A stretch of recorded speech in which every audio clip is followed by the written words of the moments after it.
De la conferencia es el rescate de la República. Les pido que recibamos con un fuerte aplauso a Gloria Álvarez, autora, analista y activista política. Gloria nos habla del rescate de la República y para entrevistarla está con nosotros Leonardo Curcio, politólogo, investigador y académico. Adelante, por favor.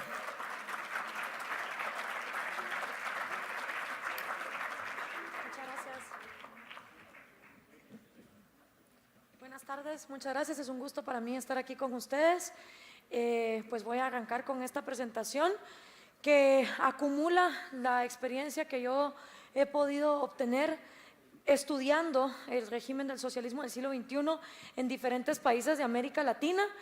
Mucha de la información que ustedes van a ver en esta conferencia la encuentran en el libro que coescribí con el autor chileno Axel Kaiser, titulado El engaño populista, por qué se arruinan nuestros países y cómo rescatarlos. En el primer capítulo de este libro hacemos un análisis de la mentalidad populista, el complejo de víctimas, el odio a la libertad, la idolatría al Estado, la obsesión igualitarista, la paranoia antineoliberal y la pretensión democrática. En el segundo capítulo hacemos un análisis de qué es el socialismo del siglo XXI, qué es el Foro de Sao Paulo. Hablamos de los padres fundadores del socialismo del siglo XXI, el caso de Hugo Chávez, Lula da Silva, Fidel Castro, por supuesto, los Kirchner y otros líderes de la región. Mi segundo libro, que próximamente ya va a estar disponible aquí en México, es un libro de un corte más autobiográfico y anecdótico, se llama Cómo hablar con un progre, y va dirigido a los jóvenes que, indignados por la pobreza y por las injusticias en sus países, se toman las banderas socialistas sin realmente hacer un profundo análisis histórico ni económico de a dónde llevan esas propuestas que se escuchan maravillosas en la superficie, pero que no tienen esos resultados. Pues bien, lo primero que hay que entender es que el populismo no es una ideología política, es un mecanismo de manipulación psicológica tan antiguo como el mismo Imperio Romano. Pan y circo, distraer a la gente con circos mediáticos y estarles dando paliativos sociales, jugando con sus pasiones y necesidades sin realmente resolver los problemas de raíz. Entonces no es nada nuevo, no es endémico de América Latina, pero sí es verdad que el populismo que actualmente estamos viendo en América Latina tiene una raíz exacta, y es la caída del muro de Berlín en el año 1989, ¿sí? Cuando ese señor que está ahí arriba, Fidel Castro, llega al poder en el año de 1959, en el año nuevo en Cuba, pues otros países de la región dijeron qué fantástica manera de llegar al poder, ¿no? Y se hicieron guerrillas marxistas comunistas en Guatemala, El Salvador, Honduras, Nicaragua, Uruguay, Perú y por supuesto en Colombia, las FARC, que ya no solo son una guerrilla marxista, sino uno de los cárteles de narcotráfico más sanguinarios que hay en el mundo entero. Y el objetivo era ese, hacer un copy-paste de lo que fue la Revolución Cubana, tratar de llegar al poder por la vía violenta. El problema es que la Unión Soviética colapsó y sin el dinero de la Unión Soviética ya no había plata ni para los secuestros, ni para las extorsiones, ni para los bombazos, ni para las Kalashnikov. Pero además la mayoría de nuestros países pasamos de ser dictaduras militares a gobiernos civiles y democráticos.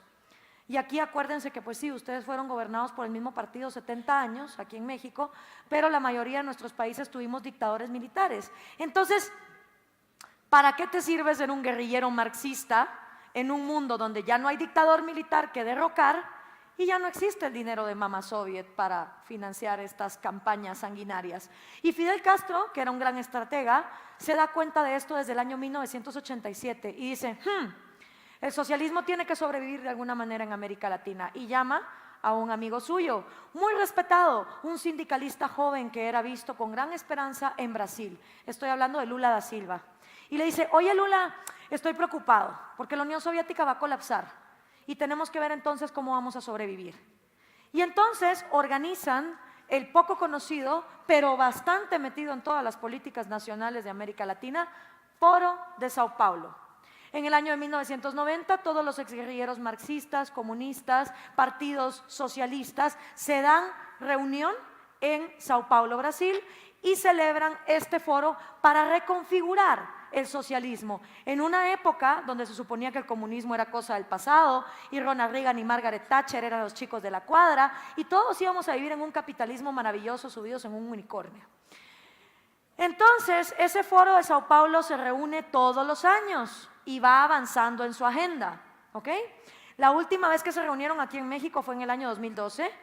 El último foro se llevó a cabo en Managua. Y básicamente era darle vida al socialismo del siglo XXI a través de un nuevo juego que era la democracia.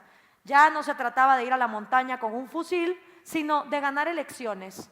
¿Y cómo se ganan elecciones? Vendiendo un comunismo obsoleto y fracasado, con populismo, prometiendo lo que simplemente es imposible. Entonces, eso sí, los recién electos presidentes de los años 80 y 90, Salinas de Gortari aquí en México, Carlos Menem en Argentina, Fujimori en Perú, agarran otro avión, solo que estos se van a Washington, D.C. y celebran una cosa que se llamó el Consenso de Washington. Tanto el Foro de Sao Paulo como el socialismo del siglo XXI como el Consenso de Washington están en Wikipedia y en Google, los pueden buscar. Y en este Consenso de Washington, los recién electos presidentes juraron y prometieron que íbamos a tener libre mercado en esta región y que todos íbamos a tener capitalismo libre, libre de monopolios, libre de privilegios, libre de proteccionismos, no un capitalismo de cuates. Entonces, para que se den una idea de quiénes asistieron al Foro de Sao Paulo, pues el Partido Comunista Cubano, las FARC de Colombia, el FSLN, el Frente Sandinista Nicaragüense, de México el PRD, cuando López Obrador era miembro del PRD, y desde hace 2 años Morena también es miembro del Foro de Sao Paulo. Entonces, valdría la pena preguntarle a sus candidatos presidenciales si realmente piensan que Venezuela es el modelo a seguir. El contenido del foro es el indigenismo, el ecologismo radical, la teología de la liberación. En otras conferencias que están disponibles en YouTube hago más explicación sobre esto, pero ahorita voy a correr porque se me acaba el tiempo. El financiamiento, se preguntarán ustedes, ¿y quién financia esta vaina si ya no hay Unión Soviética? Pues se financia a través del narcotráfico, del petróleo que trajo Venezuela, del contrabando y de la corrupción, de lo que a mí me gusta llamar empresarios. Porque un empresario es un tipo que arriesga su propio capital, pone un producto o un servicio a disposición del público y cruza los dedos de que al público le guste y no le tiene miedo ni a la globalización ni a la libre competencia. Un empresario, en cambio, es el tipo que levanta el teléfono para hablar con su burócrata de turno y le dice, oye, ponme un proteccionismo, ¿no? Métele un arancel a ese producto que viene de fuera, está muy barato, protégeme, búscame una legislación que me ponga a mí en mejor postura. Los empresarios financian campañas de políticos de gente que jamás contratarían para su empresa.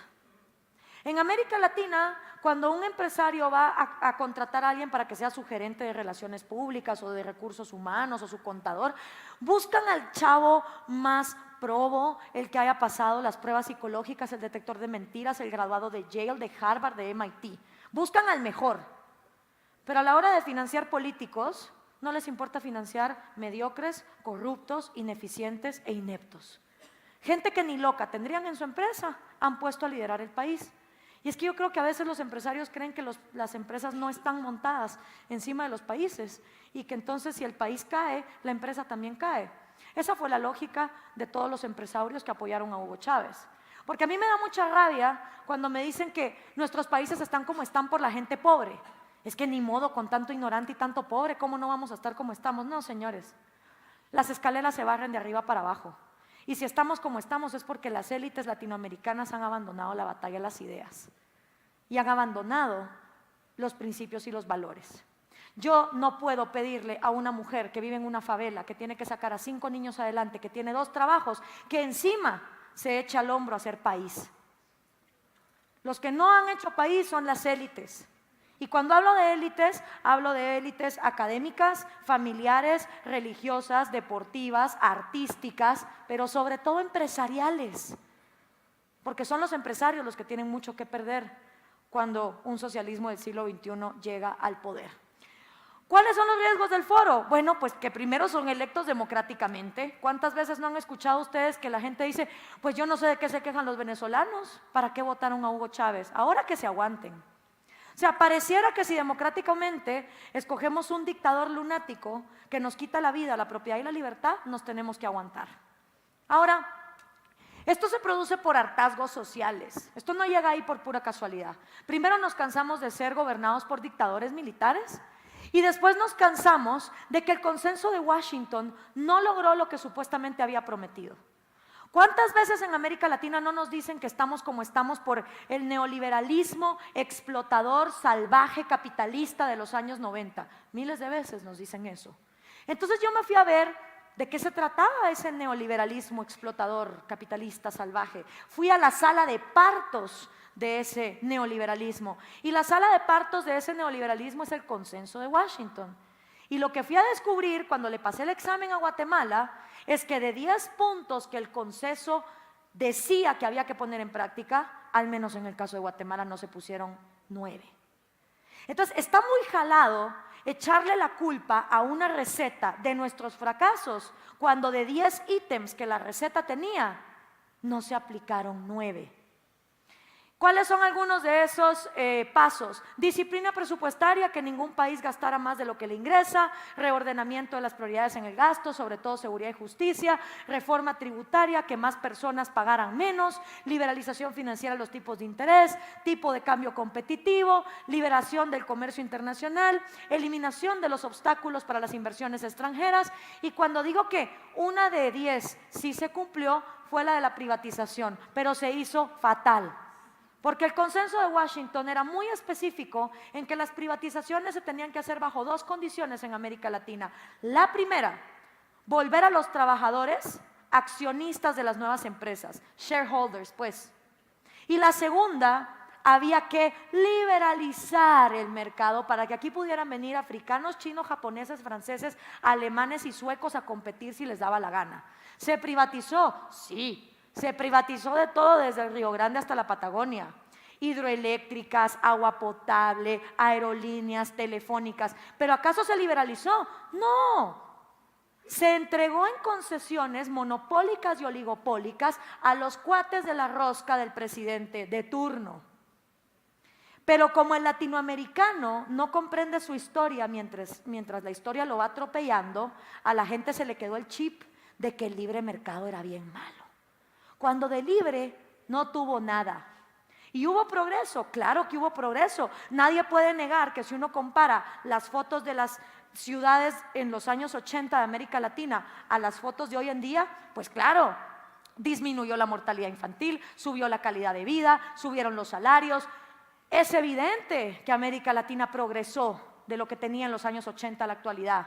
El problema es que para la mayoría de la gente, este nuevo mercado que se vendió como libre sin serlo, solo les proponía ser consumidores, no emprendedores.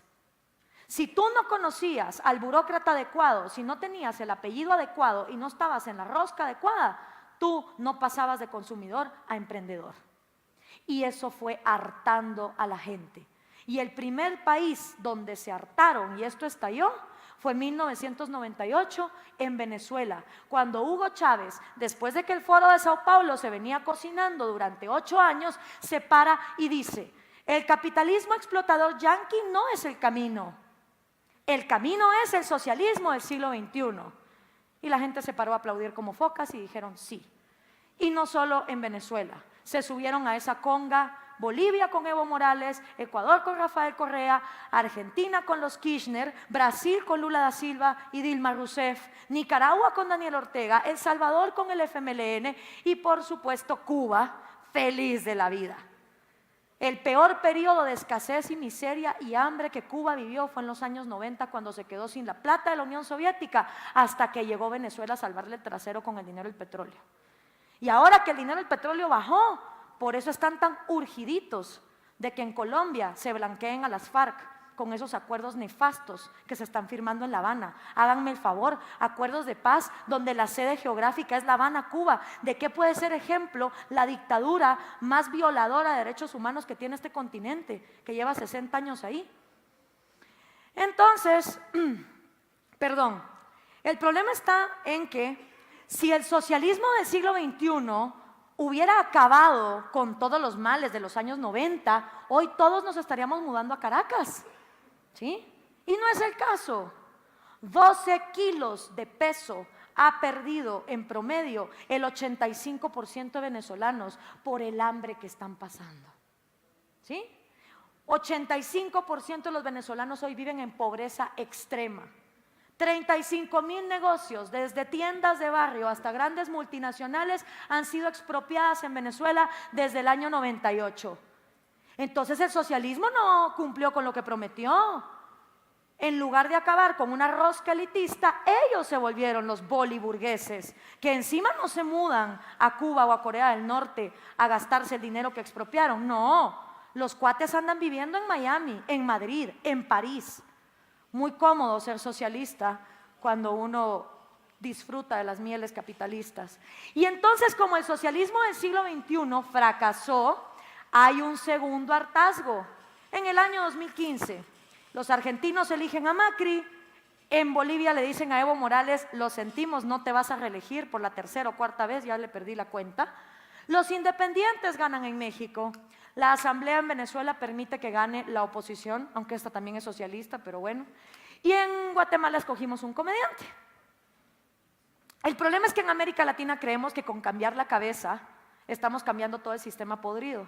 Tenemos como esta mentalidad caudillista de que el presidente es como el mago Merlín y una vez cambiamos de presidente él va a llegar con su varita mágica y todo lo va a volver maravilloso. Y no es así.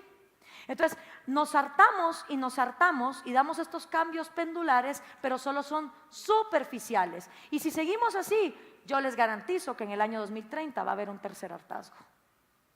Y probablemente van a regresar a este continente los Chávez Jr., los Kirchner Jr., los Lulas Jr., y bueno, López Obrador no, porque como él es el candidato eterno, pues de plano en el 2030 va a seguir siendo él, ¿va? Entonces, el problema está en que nos estamos enfrentando, es más, el otro año, 2018, cumplen 18 años los niños nacidos en el 2000, ¿ok? Ya para ellos la caída del muro de Berlín es historia antigua. Para ellos las Torres Gemelas va a ser algo de lo que no se acordaron. Va a ser como, y estabas viva cuando fueron las Torres Gemelas, qué vieja estás. Y todavía te acuerdas de ver en la tele con 5 años la caída del muro de Berlín, qué vieja estás. Sí, yo ya tengo 32 años, a mí me da risa cuando me dicen los jóvenes. No, los jóvenes son ellos, los que van a cumplir 18 el otro año y les toca ir a votar. Y el problema es que los millennials, bueno, no el problema, la ventaja, es la generación más tolerante que esta humanidad ha podido ver jamás. Son los menos machistas, menos racistas, menos homofóbicos, menos clasistas, menos elitistas. Entonces, las ideologías obsoletas de derecha y de izquierda no van con ellos. Porque además a la hora de gobernar, como acabamos de ver, la derecha y la izquierda son la misma vaina, solo perpetúan este mercantilismo estatal y este mercado que solo es para los suyos, nunca libre. Pero además, la derecha en teoría defiende la libertad de comercio, pero amarrada a un conservadurismo moral que simplemente choca con la mentalidad millennial. Y la izquierda, por el otro lado, anda con un discursito de todos somos hermanos y viva la Pachamama y tomémonos de la mano, mujeres, gays, negros, chinos, excepto a la hora de comerciar. Porque a la hora de comerciar eres mi enemigo, hay que poner muros, hay que poner aranceles y hay que prohibir el libre comercio. Entonces, ¿por qué la generación más tolerante que esta humanidad ha visto se va a conformar con que le quiten las libertades económicas por un lado o le quiten las libertades individuales por el otro? Es absurdo. Y es mejor entonces, independientemente de ideologías, que hablemos de la república, la institucionalidad, el diálogo, el sistema de derechos versus el populismo, que es la manipulación. Ahorita que estábamos en el almuerzo, varias personas me hacían ver, es que el populismo también es de derecha, sí, y de izquierdas, pero lo que sí hay que entender es que el populismo lo introdujo en América Latina el Foro de Sao Paulo y el socialismo del siglo XXI. Si no comprendemos quiénes fueron los primeros en empezar con esta estrategia, va a ser muy difícil que la podamos revertir. Recordemos que cuando tenemos dictadores, ellos no necesitan ganarse el favor del pueblo. Si yo soy dictador, no tengo por qué llegar a prometerle nada a los pobres. Los que arrancaron con ese discurso fueron ellos. Entonces, ahora lo que tenemos es la amenaza de no tener diálogo, de no tener equilibrio de poderes, de no tener meritocracia. Y miren que yo soy mujer, pero yo me opongo para las cuotas para mujeres. ¿Por qué el hecho de que alguien tenga ovarios en lugar de testículos me va a garantizar a mí que una persona está adecuada intelectualmente para ser buen profesional burocrático? Es absurdo. No vamos a llegar a ningún lado en este continente si seguimos valorando a la gente por cosas que la gente ni siquiera escogió, como su genética o su sexualidad o su género. Si realmente queremos valorar a la gente por su mérito, tenemos que ver más allá de su billetera o de su genética. Y a mí me gusta mucho la definición de Buda de felicidad para comprender esto, que es: una persona alcanza la felicidad cuando tiene congruencia entre lo que siente, lo que piensa, lo que dice y lo que hace. Y para mí ahí reside el mérito de una persona. ¿Qué tanta congruencia hay entre lo que piensa, lo que dice, lo que siente y lo que hace? La República busca ciudadanos empoderados. Los populistas han vuelto pecado recordarle a la gente que los niños no caen del cielo y que los niños a este mundo vienen desnudos, pero sobre todo vienen por una decisión voluntaria de dos personas que lo traen. Y ahora se ha vuelto pecado recordar a la gente que los niños vienen desnudos, necesitados de alimentos, amor, educación, entretenimiento. ¿Y quiénes son los primeros responsables de eso? Sus papás. Tampoco es cierto que los niños caen del cielo en las manos de la gente más necesitada, no es así. Y por supuesto, la libertad económica, pero libertad de verdad, no libertad solo para los míos, sino libertad económica y control del gasto público. El populismo no. El populismo busca la manipulación. Por eso todos los populistas tienen un troll center donde contratan millennials que están ideológicamente súper confundidos para que estén todo el día insultando, haciendo memes, difamando, denigrando, donde no vale el diálogo basado en argumentos o lógica. El populismo busca la dedocracia, ¿sí? Tu esposa mía vienes después que mí y sube Cristina Kirchner, o ahora va a subir la esposa de Daniel Ortega. Tú, chofer de bus, vienes después que mí y sube Nicolás Maduro. Tú, hermano mío, te quedas en el poder y sube Raúl Castro. O sea, lo que manda es el dedo. Cero racionalidad, corrupción descarada, impunidad, por supuesto, porque como cooptan el organismo judicial, solo persiguen a los enemigos del régimen. Cero institucionalidad y, por supuesto, despilfarro del gasto público. Esto me lo voy a saltar, esto también, porque si no, no me alcanza el tiempo. En el gobierno de una república, lo más importante de todo son que las reglas del juego sean parejas para todo el mundo. Miren, hay una obsesión con la igualdad material y a mí de verdad me da tristeza cuando yo escucho gente graduada de Harvard, de MIT, de Yale, hablar de la desigualdad material.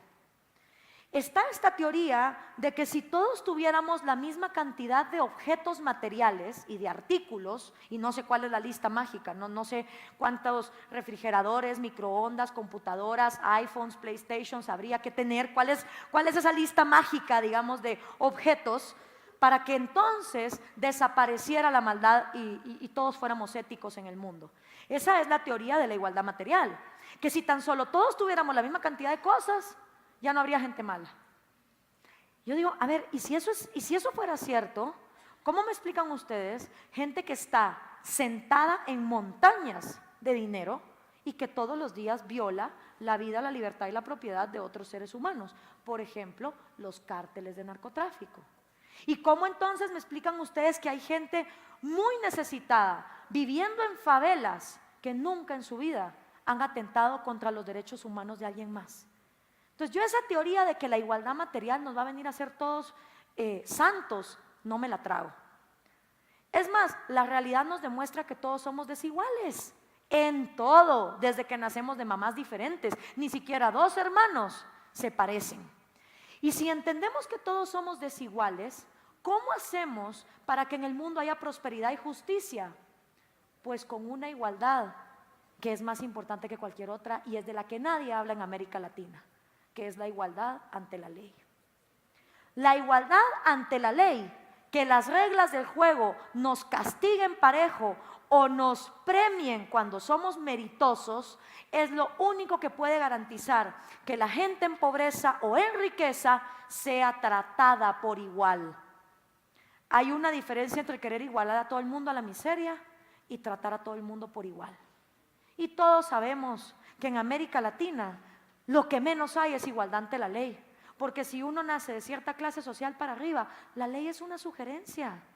¿Usted no sabe quién soy yo? ¿Sí? Y si uno nace de cierta clase social para abajo, la ley es una condena. Porque aunque uno sea inocente, si uno no tiene el dinero para pagar al abogado adecuado y sobornarlo y que lo saque a uno de la cárcel, uno se pudre en la cárcel, ahogado en un papeleo y en un trámite burocrático. Y esa es la injusticia más grande que cometemos con la gente pobre, que la ley los castigue aun cuando son inocentes. Y la prueba más grande de ello son todas las personas que votan con sus pies y que se van a Estados Unidos. Esa es la tesis de Acemoglu y Robinson en Por qué fracasan las naciones.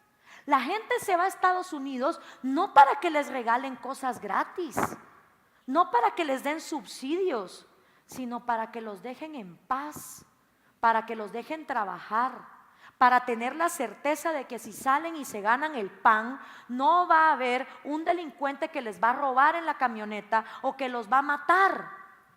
La gente, claro, sin saberlo, porque tienen tercero de primaria, si bien les va, lo que se van a buscar a Estados Unidos es igualdad ante la ley. Claro, ellos no llegan después de la frontera a decir, qué felicidad, al fin una república con limited government, where life, liberty and the pursuit of happiness will be respected for me and for others. No, la gente no hace ese análisis, pero eso es lo que realmente se está buscando. Entonces, en el gobierno de una república, lo que realmente importa, señores, es la Constitución, porque la Constitución nos garantiza las reglas del juego. Y el problema con las constituciones latinoamericanas es que son altamente incongruentes. Sí, lo que nos garantizan por un lado, nos lo quitan por el otro, empezando por la propiedad privada. La mayoría de constituciones latinas en teoría garantiza la propiedad privada, pero luego hay otros artículos que te dicen se vale la expropiación siempre y cuando el Estado considere que hay una emergencia nacional. No nos dicen qué es emergencia nacional, no nos dicen quién representa ese Estado, y entonces es bien fácil cuando un populista lunático llega al poder agarrarse a esos artículos para empezar a expropiar. Lo segundo más importante en un gobierno republicano es el poder judicial. Porque cuando las reglas del juego son parejas, los jueces entonces pueden hacer su trabajo imparcialmente.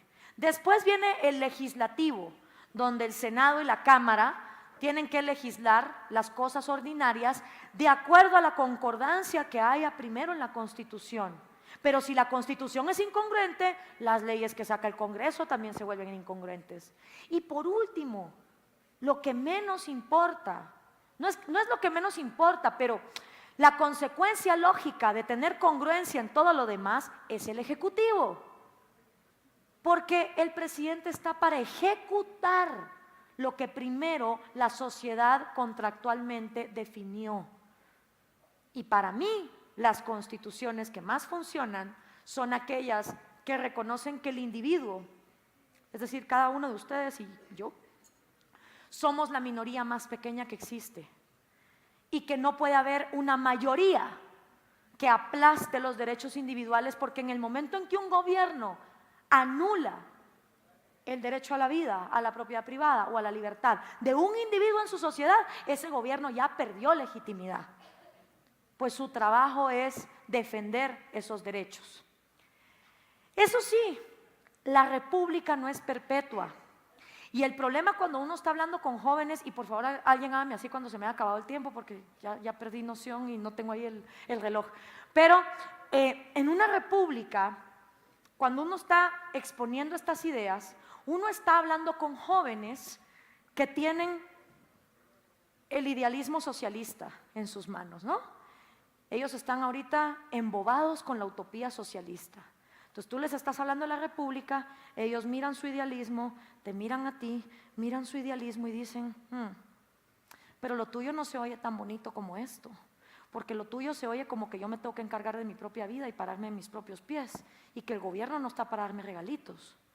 Y es verdad, yo no estoy aquí ofreciendo edenes ni paraísos. En una república va a seguir habiendo corruptos, va a seguir habiendo asesinos, va a seguir habiendo malhechores, porque la humanidad es así. Como decía Carl Sagan, el ser humano es capaz de las pesadillas más terribles, pero de los sueños más hermosos. Y eso no depende del tamaño de la billetera que uno tenga, sino de la moral que uno tenga. Y desgraciadamente cada vez que se han instalado gobiernos republicanos en el mundo, eventualmente han colapsado. Y yo creo que hay que ser bien claros con los jóvenes y decirles lo siguiente: la humanidad es cíclica, ¿sí? Hay periodos de hambrunas, de pestes bubónicas, de genocidios, de holocaustos, de guerras. Y ha habido otros periodos de renacimiento, de intelectualidad, de libre intercambio de bienes, servicios y de ideas, de prosperidad, de calidad de vida.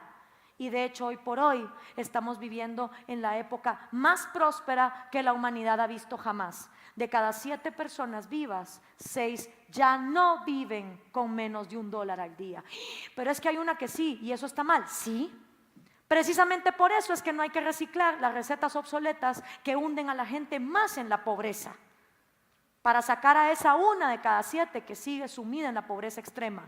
Ahora váyanme a buscar otra época histórica en la humanidad donde de cada 7 personas vivas 6 no fueran pobres. No la hay.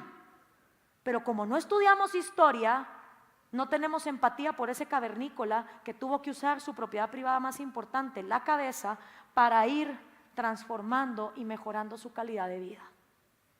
Y las repúblicas por eso colapsan, porque el poder absoluto corrompe. Colapsó la República Romana, colapsó la República de Estados Unidos. Si hoy los Founding Fathers se levantaran y fueran a ver una deuda de $20 trillones, un gobierno federal que se ha metido hasta en las narices de las casas de la gente, si voltearan a ver la cantidad de lobbies, subsidios, proteccionismos y violaciones al libre mercado, se vuelven a morir de la decepción. Estados Unidos ya no es esa república de 1776, aunque como tiene instituciones fuertes, todavía es más institucional que las repúblicas más débiles latinoamericanas. Y por supuesto colapsó la república de Star Wars, de la Guerra de las Galaxias. Entonces uno, como simple mortal, que si bien le va a estar en esta vida 80 años, 85 o para los millennials 100, a lo más que puede aspirar es que a la época que a uno le toca vivir no sea una época de holocaustos y miseria y genocidios, y contribuir a que la época a la que a uno le toque vivir sea una época de prosperidad. Y eso es lo que yo estoy procurando hacer en América Latina, porque si yo no quiero que Guatemala caiga y no quiero repetir la historia de mis ancestros que tuvieron que salir chancletando de Hungría y chancleteando de Cuba por no poder salvar a sus países, pues tengo que ver que este es un problema regional, con una estrategia regional. Este es el manual del populista. Básicamente ustedes pueden ver que todas estas cosas se han cumplido en los países donde ha gobernado el socialismo del siglo XXI. Dividir a la sociedad con odio, eliminar del legislativo la oposición, cooptar a los jueces, incrementar el tamaño del Estado, porque mientras más gente trabaje para el Estado populista, menos gente se va a rebelar contra él. Por eso vemos que el Ministerio de la Felicidad de Rafael Correa en Ecuador y miles de millennials trabajando ahí, censurando películas, canciones y series de televisión. Es imperativo que más gente sea parte del sistema para que no haya quien se rebele. 1 de cada 3 empleos en Venezuela es del gobierno. Además, pues obviamente reformar la Constitución para quedarse en el poder por siempre, ponerle límites a la propiedad privada, eliminar la libertad de prensa y al final anular al individuo como la minoría más básica de la sociedad en nombre del pueblo. Y como nunca sabemos quién es pueblo, ni dónde vive pueblo, pues entonces cualquier cosa puede ser pueblo. Si existe un manual del populista, pues tiene que haber un manual de la República, que es este que está aquí. Ya me pasé de tiempo, muchísimas gracias.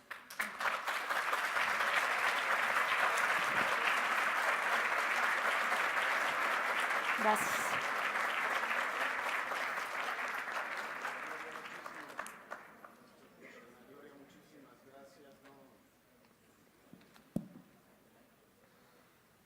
Gloria, muchísimas gracias. Brillante, muy agradable tu presentación.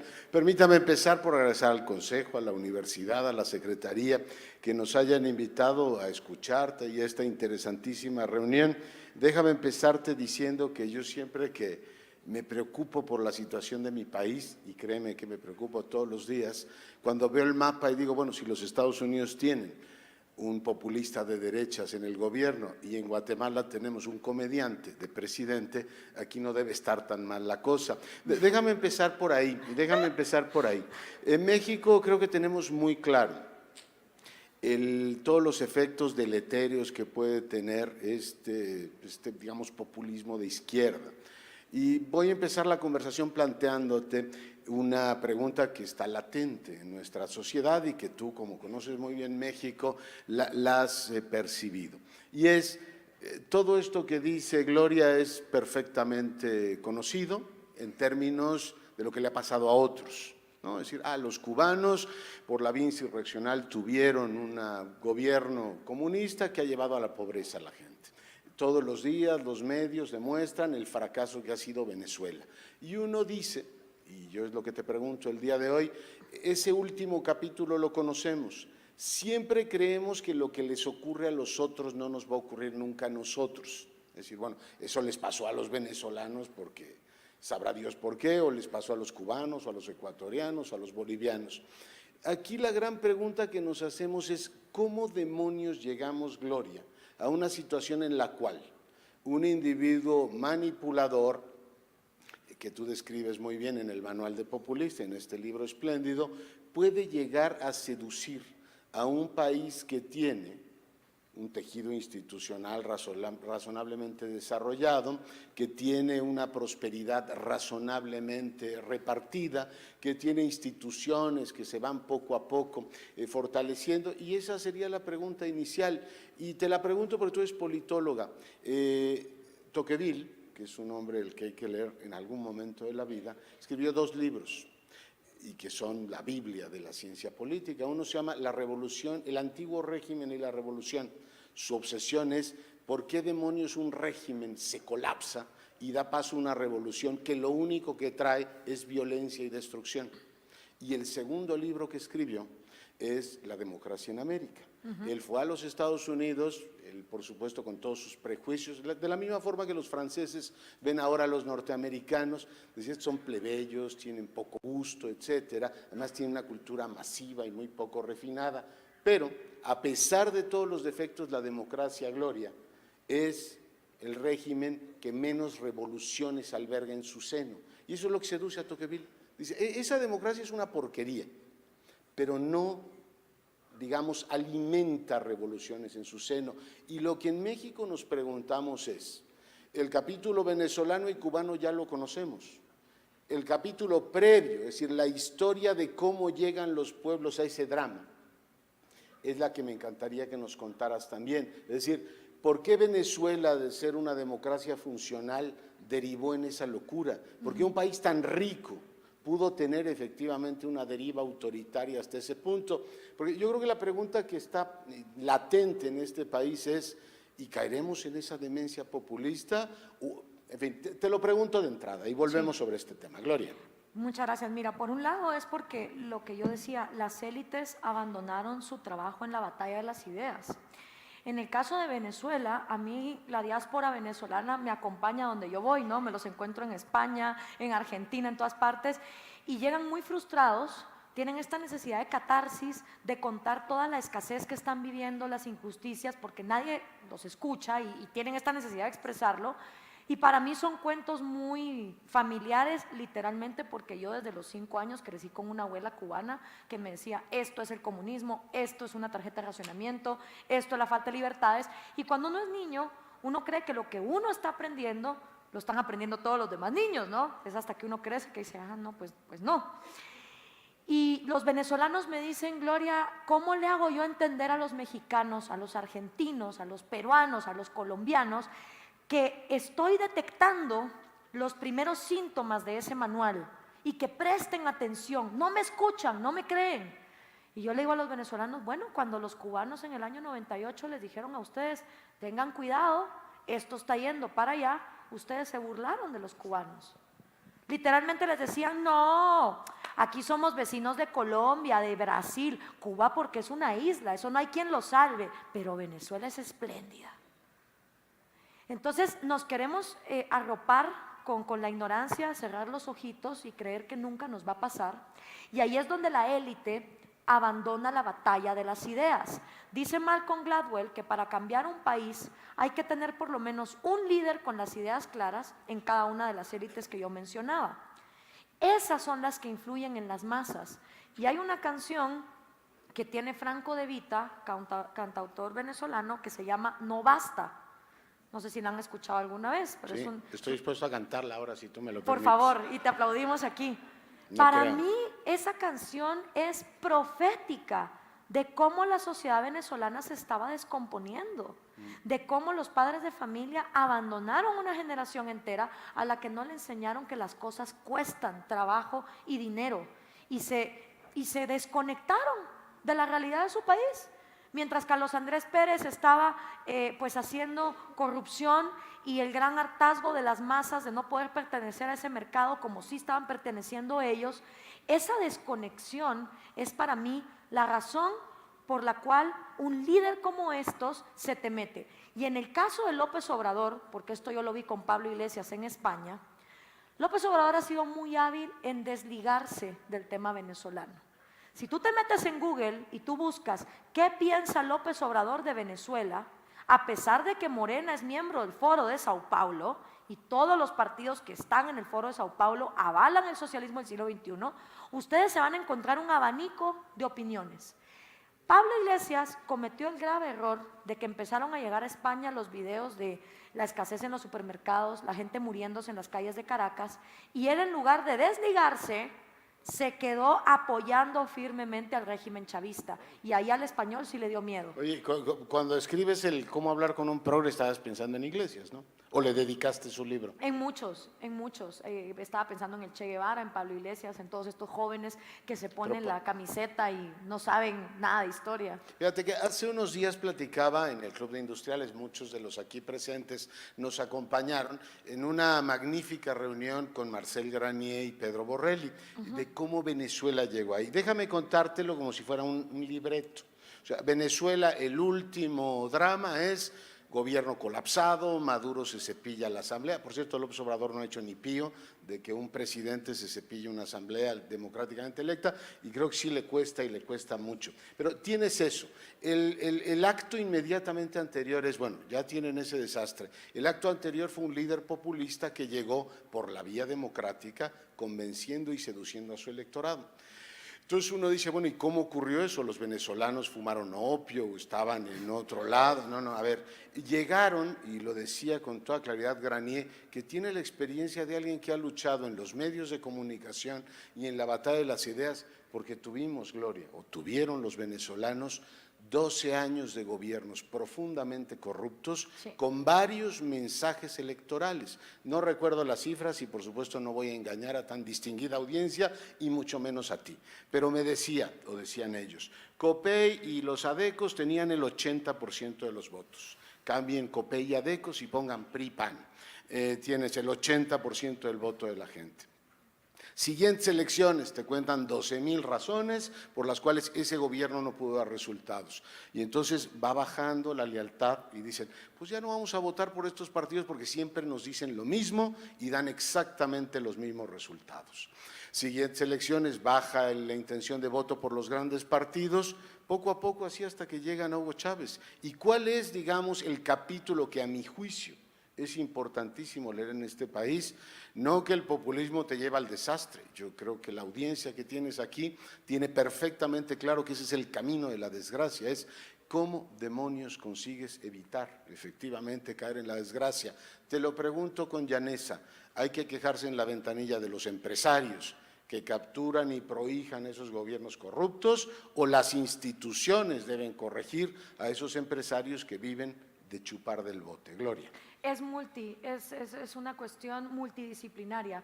Primero, los empresarios no deben abandonar la batalla cultural. Los empresarios se quejan de que prenden la tele y que hay puro izquierdista dando su opinión, pero es que ¿quién tiene que financiar los liderazgos y los talentos para defender la propiedad privada y la libertad? Sino ellos mismos. Tenemos que comprender que el socialismo cambió de estrategia. En lugar de la lucha violenta es la hegemonía cultural. Es la manipulación de los cerebros a través de todos los canales de comunicación artísticos y mediáticos. Entonces, por un lado, los empresarios no deben abandonar la batalla cultural.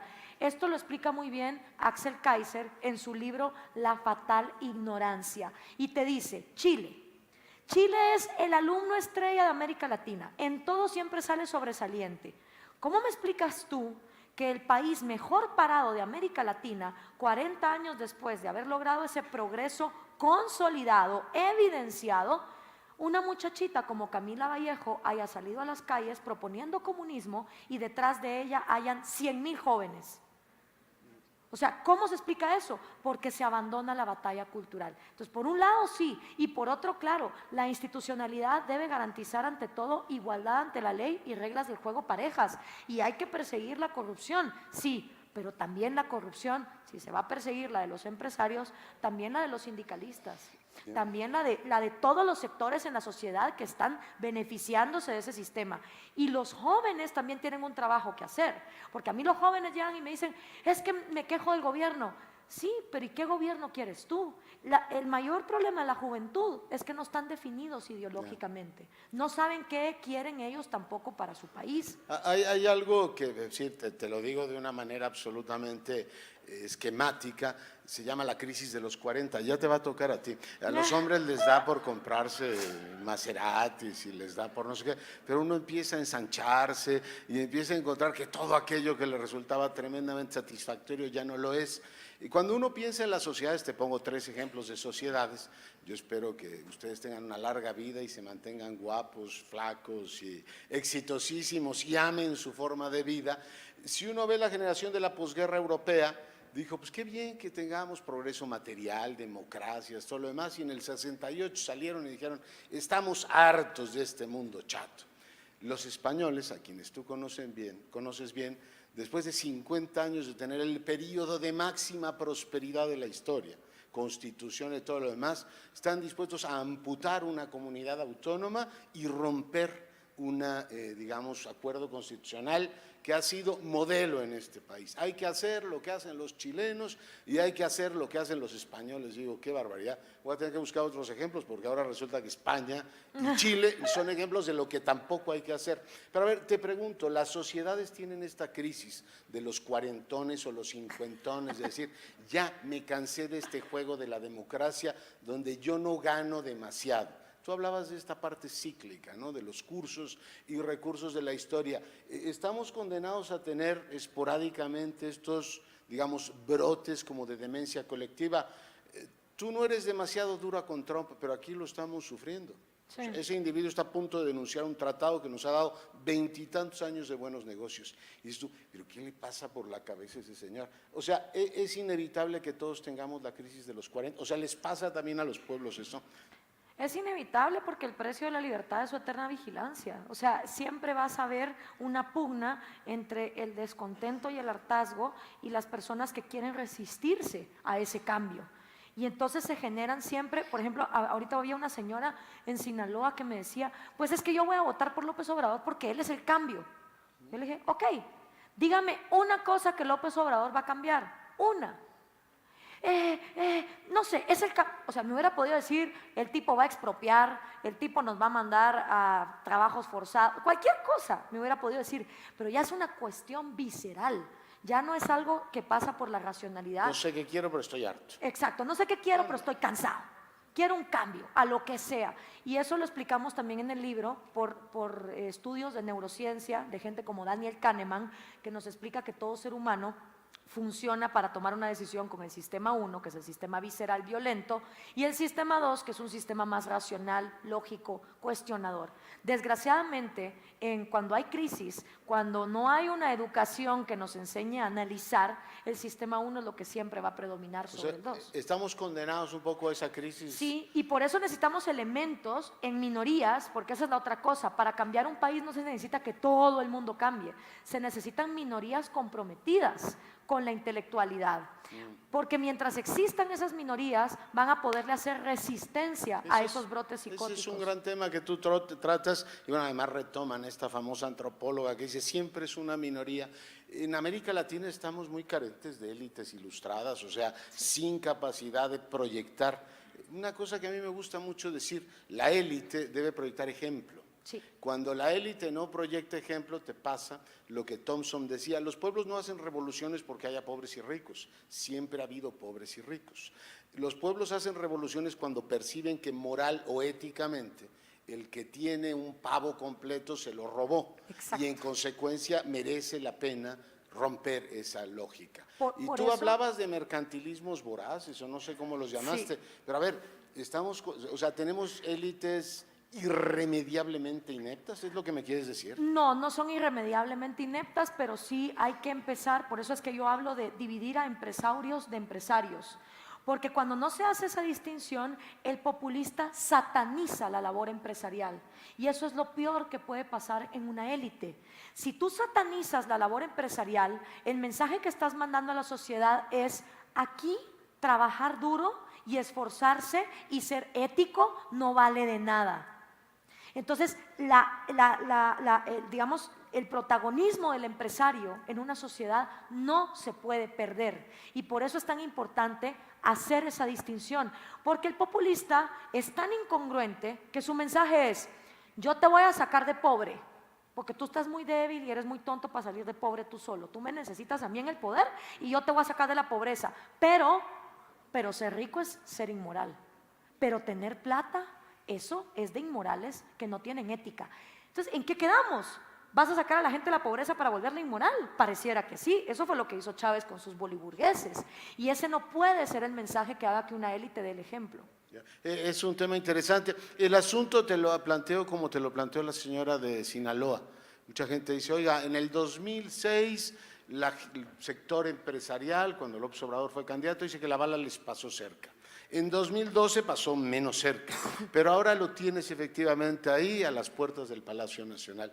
Y uno se pregunta, o sea, ¿qué se repite en la historia de este país o qué no hacemos para que efectivamente eso ocurra? Y a veces me resulta a mí, déjame ponerte un ejemplo de un juego. ¿Tú has jugado Monopoly? Sí. Turista le llamamos aquí.